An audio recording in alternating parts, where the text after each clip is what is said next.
Ang topic natin, may bago na namang linuluto sina Baligod, Defensor at mga DDS. Gamit na naman ng mga ex-Marines. Parang Gutesa. Parang Gutesa. Hmm? Ano ba tong niluluto nila? Ayan, sabi nila, Senador Ping Lacson, destabilisasyon na naman yan. Kitang-kita mo naman yung timing.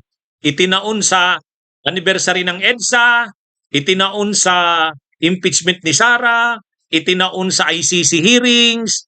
Kaya malinaw kaagad, ayon kay Senador Ping Lacson at sa marami pang nag-oobserba, ang timing na yan, alam na natin. Destabilisasyon.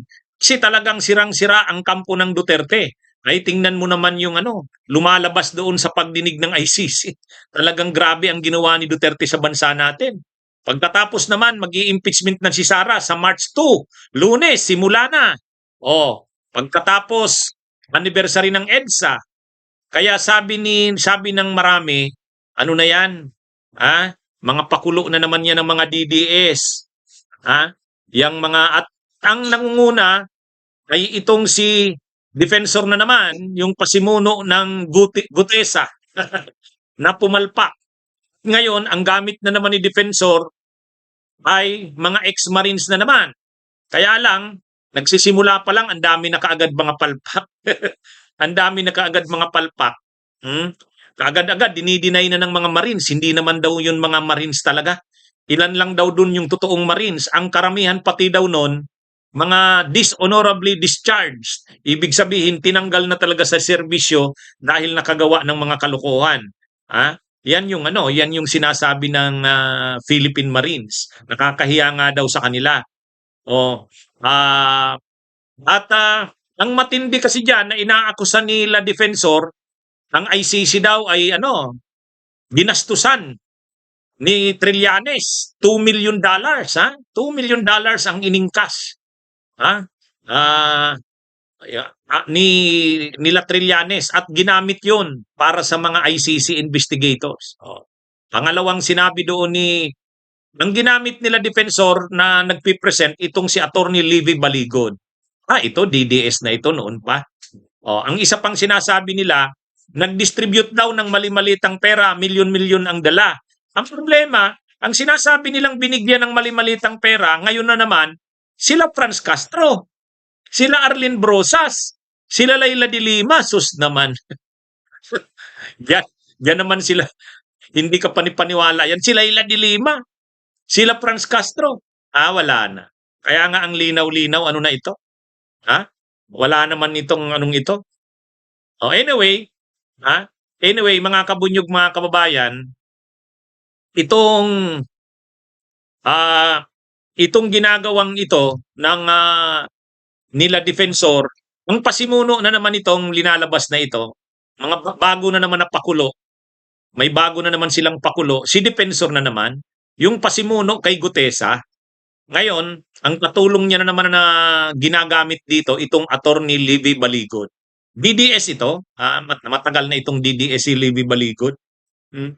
Ngayon, ang kanilang pinipresent ngayon, 18 na ex-Marines. Yun ang kanilang ginagamit. Mga ex-Marines daw ito. Mga kasamahan daw ito ni Gutesa. Si Gutesa daw kasi ay tinakot at ang kanyang pamilya. Pero ito daw mga ex-Marines na ito, mga naging bodyguards daw ito ni Saldico. Yun ang sabi nila. Nag-press con sila. Ngayon, galit na galit sila sa mainstream media.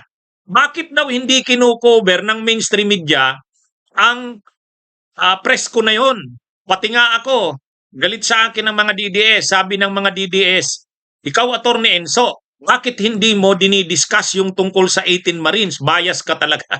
Ang hindi nila alam, napaka-busy ko.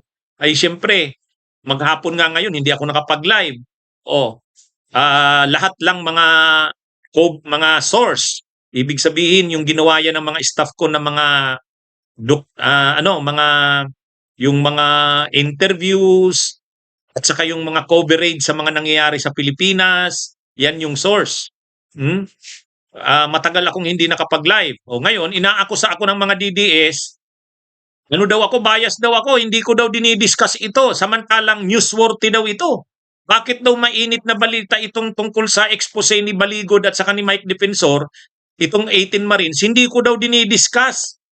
Ay hindi nila alam. Talaga naman hindi ako nakapag-live halos kahapon dahil binigyan ko talaga ng pagkakataon yung hearing ng ICC. Alam nyo naman yan. Ngayon naman yung mga rally sa EDSA. Siyempre, anniversary ng EDSA ngayon, 40th anniversary. Kaya kung hindi man ako nakapag-discuss ng topic na yan, ay siyempre, inuna ko muna yung mas mga balita na ano. Pero, hindi naman ibig sabihin yan, hindi ko yan i-discuss. Hindi ako ba? Hindi ko yan bibigyan. Kaya lang galit sila sa mainstream media. Bakit galit sila sa mainstream media?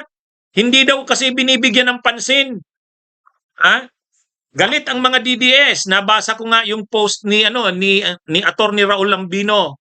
Bias na naman talaga ang mainstream media, sabi ni Attorney Raul Lambino. Bakit hindi man lang binigyan ng atensyon? Bakit hindi man lang nakakuha ng space sa mga balita ng mainstream media? Yun daw press con ni Attorney Libby Baligod at saka ni Mike Defensor doon sa 18 na Marines. Eh siyempre, hindi agad-agad magbabalita niyan ang mga nasa media. Iko-confirm muna nila yan. Totoo ba ito? Oh, siyempre, iba naman yung mga mainstream media, hindi naman yan magbabalita ng ganyan lang nang wala muna silang confirmation.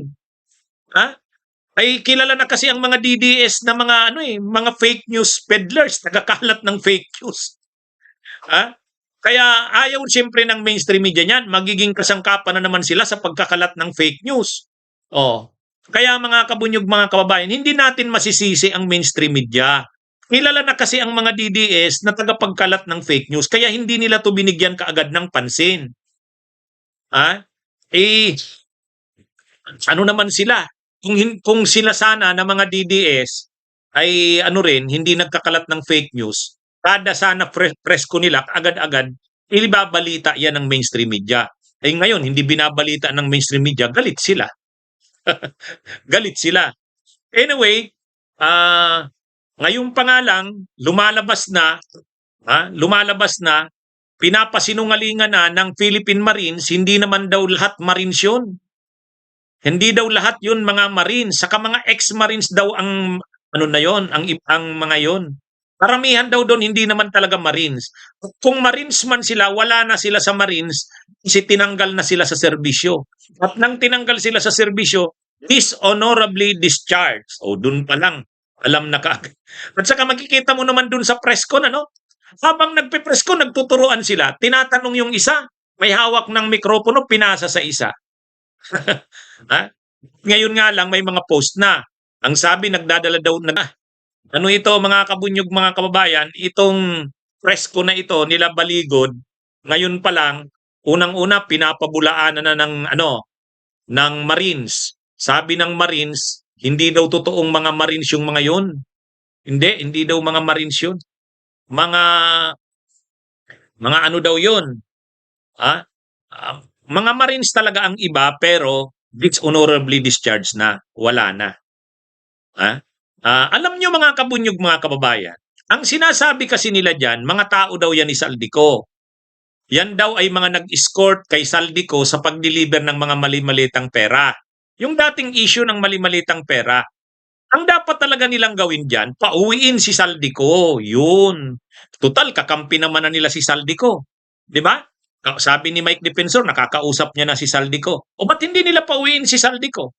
Pagkatapos, pag uwi ni Saldico, yung mga ex-Marines na yan na sinasabi, magtulungan sila nila Saldico. Yan ang matibay. Yan ang matibay. Ang problema kasi, wala naman si Saldico. Tapos mayroon na naman mga ex-Marines. Ay doon pa lang sa press ko, na-obvious na itong 18 na ex-Marines na hindi nila kabisado ang kwento nila. Nagtuturoan, nagpapasahan ng mic. Nagpapasahan ng mic.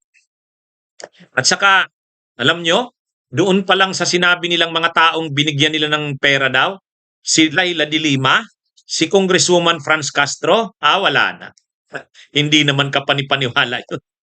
Tumanggap daw ng mga milyon-milyong pera, laman ng maleta, diniliberan daw si Franz Castro, diniliberan daw si Arlene Brosas, diniliberan daw si Laila de Lima. Unang-una si Laila de Lima, paano mo madidiliberan si Laila de Lima? Na si Laila de Lima, ngayon pa lang naman naging member ng House. 20th Congress Senate si Laila de Lima.